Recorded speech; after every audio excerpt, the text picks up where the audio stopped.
Hello दोस्तों, स्वागत है आपका आपके अपने यूट्यूब चैनल चर्चा विद गौरांश यूट्यूब चैनल के साथ। उत्तर प्रदेश में होमगार्ड की परीक्षा को लेकर के जो सामान्य ज्ञान और सामान्य विज्ञान का पोर्शन है उसको ध्यान में रखते हुए अब कंटिन्यू आपको प्रैक्टिस सेट एक के बाद एक मिलेंगे। हम इस चैनल पर उत्तर प्रदेश होमगार्ड की परीक्षा को टारगेट करते हुए सारी जीके और जीएस पोर्शन को कंप्लीट करेंगे।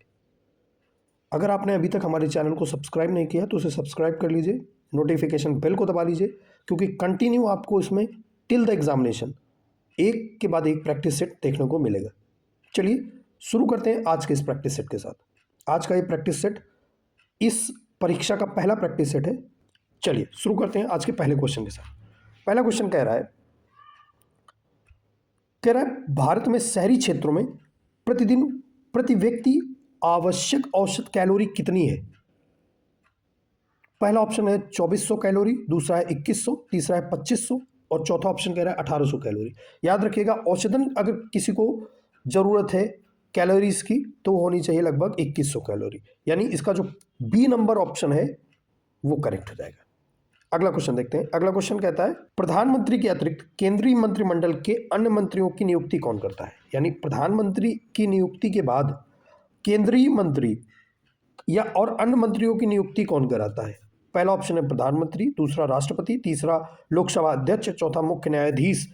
याद रखिएगा, प्रधानमंत्री के अतिरिक्त अन्य मंत्रिमंडल और केंद्रीय मंत्रियों की जो नियुक्ति है वो भी राष्ट्रपति के द्वारा करवाई जाती है, इसलिए ऑप्शन नंबर बी इसका जो होगा वो करेक्ट हो जाएगा।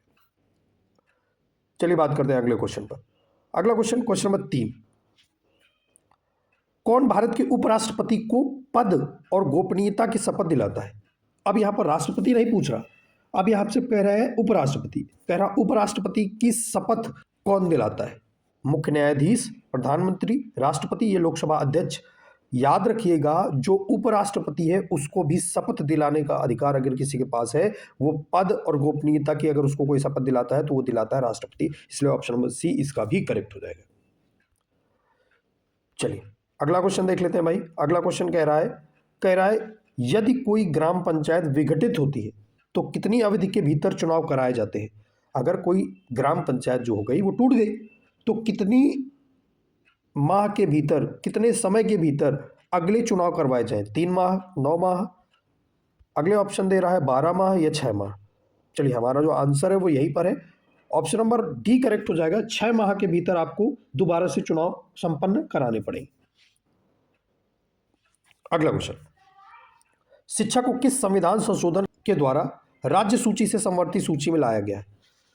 शिक्षा को यानी एजुकेशन को कॉन्स्टिट्यूशन के किस अमेंडमेंट के द्वारा राज्य सूची से, स्टेट लिस्ट से कॉन्करेंट लिस्ट में लाया गया है, समवर्ती सूची में लाया गया है। कह रहा है 44th अमेंडमेंट, 44वां संविधान संशोधन, 42वां संविधान संशोधन, 52वां संविधान संशोधन या 73वां संविधान संशोधन। तो याद रखिएगा, ये जो एजुकेशन है इसको कॉन्करेंट लिस्ट में जब लाया गया है तो ये 42वां संविधान संशोधन से लाया गया है, ऑप्शन नंबर बी करेक्ट हो जाएगा इसका। अगला क्वेश्चन देखा जाए भाई। अगला क्वेश्चन कह रहा है बाल गंगाधर तिलक द्वारा कौन सा अखबार शुरू किया गया था। बाल गंगाधर तिलक द्वारा कौन सा अखबार शुरू किया गया था। मराठा, केसरी, यंग इंडिया या हरिजन। याद रखिएगा, इसमें जो हरिजन है ये महात्मा गांधी के द्वारा शुरू किया गया था, और जो केसरी है, केसरी, ये बाल गंगाधर तिलक द्वारा शुरू किया गया था, इसलिए ऑप्शन नंबर बी करेक्ट हो जाएगा इसका, केसरी। अगला क्वेश्चन देखते हैं भाई। अगला क्वेश्चन है ऐहोल प्रशस्ति का संबंध किस राजवंश से है। ऐहोल प्रशस्ति का चोल राजवंश, पल्लव राजवंश, चालुक्य राजवंश या मौर्य राजवंश। तो याद रखिएगा, ये जो ऐहोल प्रशस्ति है इसका संबंध जो है ये चालुक्य राजवंश से है, इसलिए ऑप्शन नंबर सी इसका करेक्ट हो जाएगा, चालुक्य राजवंश। अगला क्वेश्चन, मौर्य साम्राज्य के बाद किसने मगध पर शासन किया था। मौर्य साम्राज्य के बाद मगध पर कौन सा शासक यानी कौन सा साम्राज्य आया था। कुषाण साम्राज्य, गुप्त साम्राज्य, शुंग साम्राज्य या फिर कण्व साम्राज्य। तो याद रखिएगा, मौर्य साम्राज्य के बाद अगर कोई साम्राज्य आया है, मगध पर अगर किसी ने शासन किया है तो मौर्य साम्राज्य के बाद शुंग साम्राज्य ने किया है, इसलिए ऑप्शन नंबर सी इसका जो होगा वो करेक्ट हो जाएगा। अगला क्वेश्चन कह रहा है किस मुगल शासक ने मुगल साम्राज्य की राजधानी स्थायी तौर पर आगरा से दिल्ली स्थानांतरित की? किस मुगल शासक ने स्थायी तौर पर राजधानी को आगरा से दिल्ली स्थानांतरित कर दी थी? याद रखिएगा, आगरा से अगर दिल्ली स्थानांतरित की थी किसी ने राजधानी तो वो था शाहजहां। ऑप्शन देख लेते हैं भाई, अकबर, शाहजहां, औरंगजेब, जहांगीर। तो हाँ, शाहजहां सही है, ऑप्शन नंबर बी इसका जो होगा वो करेक्ट हो जाएगा। तो क्वेश्चन देखते हैं, कह रहा सलाल बांध किस नदी पर बनाया गया है? ये जो सलाल डैम है ये जम्मू एंड कश्मीर में बना है, जम्मू एंड कश्मीर में। ये किस नदी पर बना है? झेलम, चिनाब, रावी या सतलुज? याद रखिएगा, ये सलाल डैम जो है जम्मू एंड कश्मीर पर बनाया गया है और ये चिनाब नदी पर बना है। ऑप्शन नंबर बी करेक्ट हो जाएगा इसका। अगला क्वेश्चन देखते हैं। अगला क्वेश्चन कह रहा है धरती पर एक देशांतर की दूरी लगभग कितने किलोमीटर के बराबर होती है? 101 किलोमीटर, 111 किलोमीटर, 121 किलोमीटर या 91 किलोमीटर? तो मैं आपको बता दूं, धरती पर यानी अर्थ पर एक देशांतर, 1 डिग्री देशांतर की जो दूरी है वो बराबर है 111 किलोमीटर। 111 किलोमीटर यानी ऑप्शन नंबर बी इसका जो होगा वो करेक्ट हो जाएगा। अगला क्वेश्चन देखते हैं। अगला क्वेश्चन कह रहा है पृथ्वी के कितने प्रतिशत भाग पर महाद्वीपों का विस्तार पाया जाता है? कितने परसेंट भाग पर महाद्वीपीय विस्तार है? 20 से 25% पर, 29 से 30% पर, 35 से 40% पर या 45 से 50% पर? बताऊं, पृथ्वी पर जो महाद्वीपीय विस्तार है वो है 29 से 30%, 29 से 30%। और 29 से 30% का एक ही ऑप्शन नजर आ रहा है, वो है ऑप्शन नंबर बी। तो ऑप्शन नंबर बी इसका जो हो जाएगा वो करेक्ट आंसर हो जाएगा। अगला क्वेश्चन कह रहा है किस वैज्ञानिक ने पहली बार जीवित कोशिका के लिए प्रोटोप्लाज्म शब्द का प्रयोग किया था? फिर से देखेंगे क्वेश्चन, वो कह रहा है किस कोशिका के लिए पहली बार, जीवित कोशिका के लिए पहली बार प्रोटोप्लाज्म शब्द का प्रयोग किया था? कौन सा ऐसा वैज्ञानिक था? रॉबर्ट हुक, पुरकिंजे, डार्विन या ल्यूवेनहुक? याद रखिएगा, ये वाला जो आंसर है ये पुरकिंजे ऑप्शन करेक्ट हो जाएगा। पुरकिंजे यानी ऑप्शन नंबर बी जो होगा वो करेक्ट हो जाएगा। इन्होंने पहली बार प्रोटोप्लाज्म शब्द का प्रयोग किया था, वो भी जीवित कोशिका के लिए। चलिए अगला क्वेश्चन देखा जाए।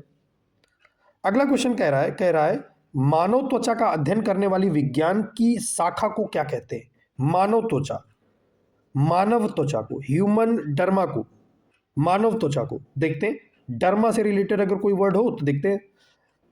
कह रहा है ऑन्कोलॉजी, डर्मेटोलॉजी, फिजियोलॉजी और पैथोलॉजी। मैंने अभी बोला था आपको कि डर्मा से रिलेटेड अगर कोई वर्ड हो तो वो करेक्ट है, और इसका ऑप्शन नंबर बी हमें दिख रहा है, डर्मेटोलॉजी, यानी ऑप्शन नंबर बी जो होगा वो करेक्ट आंसर हो जाएगा भाई, ऑप्शन नंबर बी।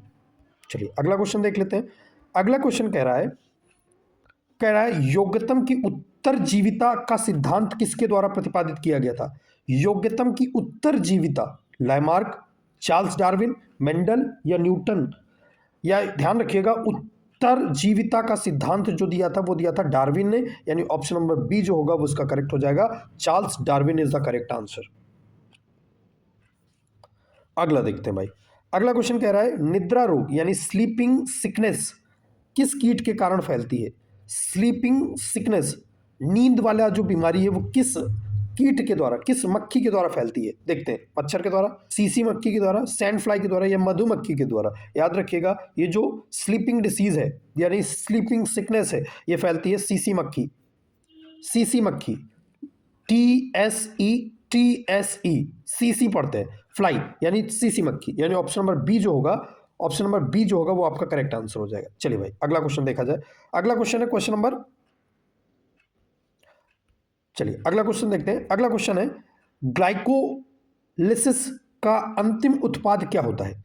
ग्लाइकोलिसिस का अंतिम उत्पाद citric acid, pyruvic acid, lactic acid या ग्लूकोज? अब बताइए, ग्लाइकोलिसिस का लास्ट प्रोडक्ट, लास्ट अंतिम उत्पाद क्या होता है? ग्लाइकोलिसिस का जो अंतिम उत्पाद है वो पायरुविक एसिड हो जाता है, यानी ऑप्शन नंबर बी जो होगा ये इसका करेक्ट आंसर हो जाएगा। अगला क्वेश्चन कह रहा है ठोस में किस प्रकार का तरंग संचरण करता है? यानी जो वेव है वो किस तरह से संचरित होती है ठोस में? केवल अनुदैर्ध्य, केवल अनुप्रस्थ, या तो अनुदैर्ध्य या तो अनुप्रस्थ, या इनमें से कोई नहीं? तो याद रखिएगा, तरंगें दोनों तरह की ठोसों में संचरित करती हैं, या तो अनुदैर्ध्य तरंग संचरित होगी या अनुप्रस्थ होगी। इसलिए ऑप्शन नंबर सी जो होगा इसका करेक्ट आंसर हो जाएगा, या तो अनुदैर्ध्य या तो अनुप्रस्थ। ऑप्शन नंबर सी करेक्ट हो जाएगा। अगला क्वेश्चन देखा जाए भाई। अगला क्वेश्चन है, कह रहा है एक बैरल यानी यूएस तेल, एक बैरल में लगभग कितने लीटर होता है? एक बैरल में कितने लीटर तेल होता है? 150 लीटर, 159 लीटर, 165 लीटर या 170 लीटर? 150 लीटर, 159 लीटर, 165 लीटर या 170 लीटर? एक बैरल के अंदर अगर मैं आपको बता दूं तो होता है 159 लीटर, 159 लीटर।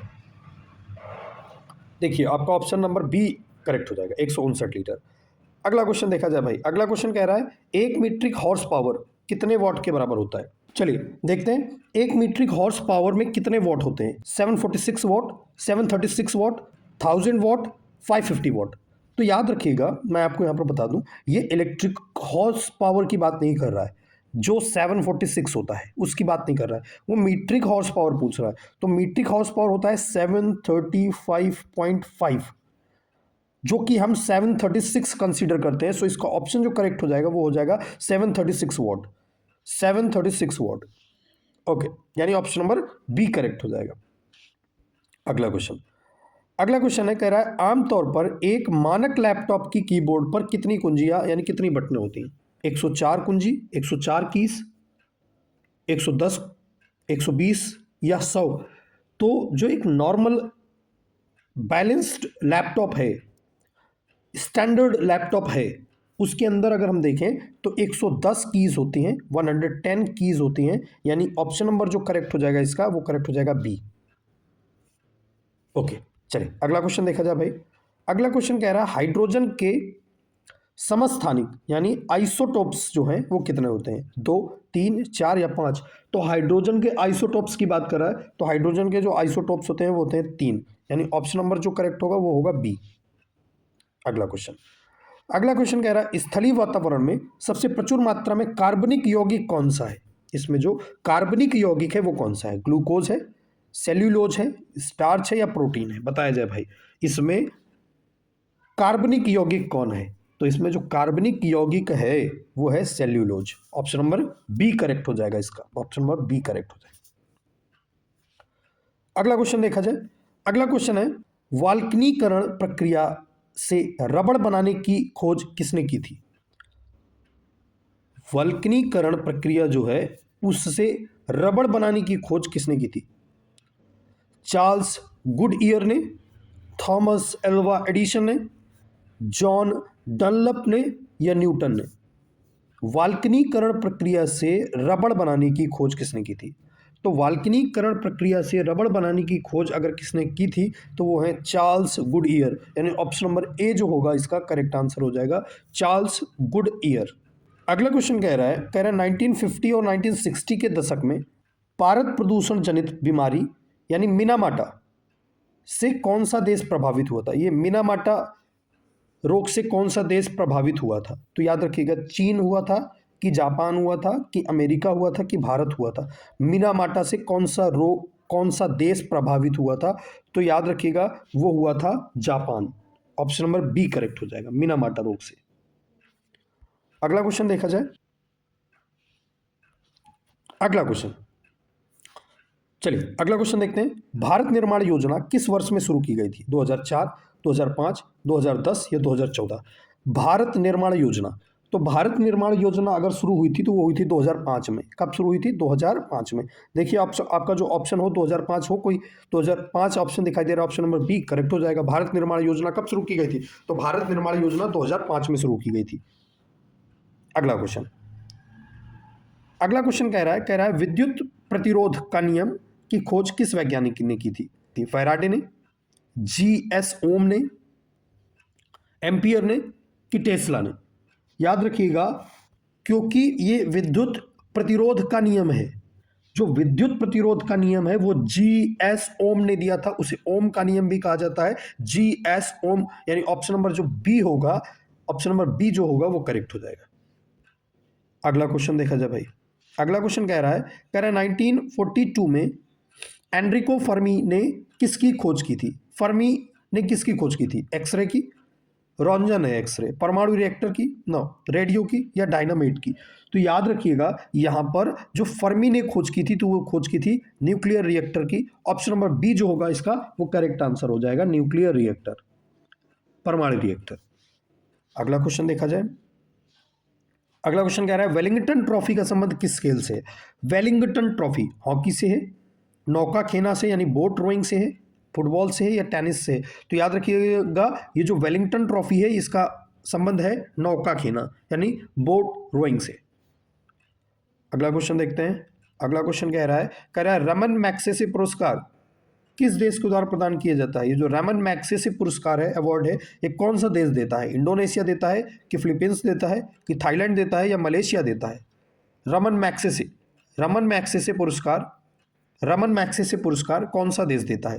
तो याद रखिएगा ये जो रमन मैग्सेसे पुरस्कार है ये फिलीपींस के द्वारा दिया जाता है, याद रखिएगा। यानी ऑप्शन नंबर बी जो होगा आपका वो करेक्ट आंसर हो जाएगा। अगला क्वेश्चन देखा जाए।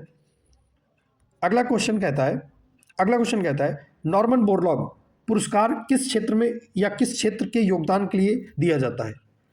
नॉर्मन बोरलॉग जो है ये पुरस्कार किस क्षेत्र में उत्कृष्ट योगदान के लिए दिया जाता है? साहित्य के में, फील्ड अनुसंधान और अनुप्रयोग यानी कृषि में, अंतरिक्ष विज्ञान में या संगीत में? मैं आपको बता दूं यहाँ पर फादर ऑफ ग्रीन रेवोल्यूशन भी इन्हें कहा जाता है, प्रोफेसर नॉर्मन बोरलॉग को, इसलिए। और ये रिलेटेड थे फील्ड अनुसंधान और अनुप्रयोग यानी कृषि से। तो इसका जो आंसर करेक्ट हो जाएगा वो करेक्ट होना चाहिए फील्ड अनुसंधान उपयोग यानी कृषि। ऑप्शन नंबर बी करेक्ट हो जाएगा भाई। अगला क्वेश्चन देखा जाए भाई। कह रहा है राज तरंगिणी नामक पुस्तक से भारत के किस राज्य का इतिहास ज्ञात होता है? ये जो राज तरंगिणी बुक है, राज तरंगिणी बुक जो है ये कन्हड़ के द्वारा लिखी गई है। और ये जो कन्हड़ ने जब इस बुक को लिखा था तो इसमें हमें अगर विवरण किसी का देखने को मिलता है तो राजस्थान का नहीं देखने को मिलता भाई, गुजरात का नहीं, पंजाब का नहीं। हमें अगर इसमें किसी राज्य का विवरण देखने को मिलता है तो वो जम्मू एंड कश्मीर का देखने को मिलता है। राज तरंगिणी लिखा है कन्हड़ ने। चलिए अगला क्वेश्चन देखते हैं भाई। अगला क्वेश्चन है कहा जा रहा महाकाव्य महाभारत में कितने अध्याय यानी पर्व कितने हैं? महाभारत के अंदर कितने पर्व हैं? तो महाभारत के अंदर 18 पर्व हैं। आप ऑप्शन देखिए, ये याद होना चाहिए आपको। ऑप्शन नंबर बी देखिए, ऑप्शन नंबर बी इसका जो होगा वो करेक्ट हो जाएगा, 18 पर्व। चलिए अगला क्वेश्चन देखते हैं। अगला क्वेश्चन कह रहा है म्यांमार की सबसे लंबी नदी कौन सी है? मेकांग, इरावदी, साल्विन या चिंदविन? याद रखिएगा यहाँ की जो सबसे लंबी नदी है वो है इरावदी नदी।